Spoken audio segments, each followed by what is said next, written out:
Prostituzione a Cagliari. Ci sono delle zone oramai da tantissimi anni dove praticamente si svolgono attività irregolari, illecite, e sullo sfondo neanche tanto ci sono i residenti, zona di Viale Trieste, Viale Elmas, Via Po, che dicono: noi viviamo nell'insicurezza. Pino Calledda, consigliere comunale, Movimento 5 Stelle, prima di tutto, lei condivide le paure di questi residenti? No, i residenti hanno perfettamente ragione a sollevare questi problemi, anzi mi meraviglio come non ci sia stata anche un'azione anche forte e dimostrativa, però ho visto che loro hanno raccolto le firme e li hanno portate qui in Consiglio Comunale.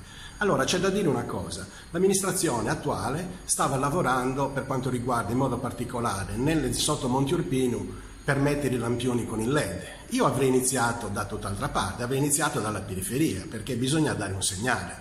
E come lei dice, non solo Viale Elmas, ma addirittura Viale Trieste, che siamo una via proprio dentro la città che ci porta proprio al quartiere di Smirrionis attraverso via Santa Vendrace. Cosa non ha fatto l'amministrazione comunale dal suo punto di vista?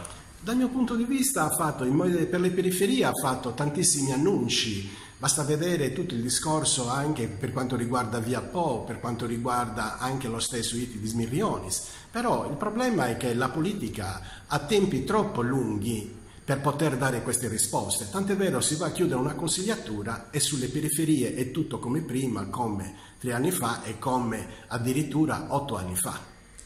Il tema della prostituzione è un tema comunque caldo, ci sono appunto i residenti che lanciano degli SS quasi continui. Lei appunto ha dichiarato, addirittura ha fatto una raccolta firme e portato quindi la loro protesta qui in comune. No, sono stati i residenti a portare qui la loro, si sono attivati, ecco, in questo senso loro si sono già attivati da diverso tempo, però non hanno avuto risposta, perché lì bisogna agire, è un problema di ordine pubblico, benissimo, che agisca anche la prefettura, la questura, però la giunta deve sollevarlo il problema, lo stesso sindaco. Si parla anche di un rispetto delle regole. Attualmente le regole e anche le pene per quanto concerne il mondo della prostituzione non sono abbastanza rispettate?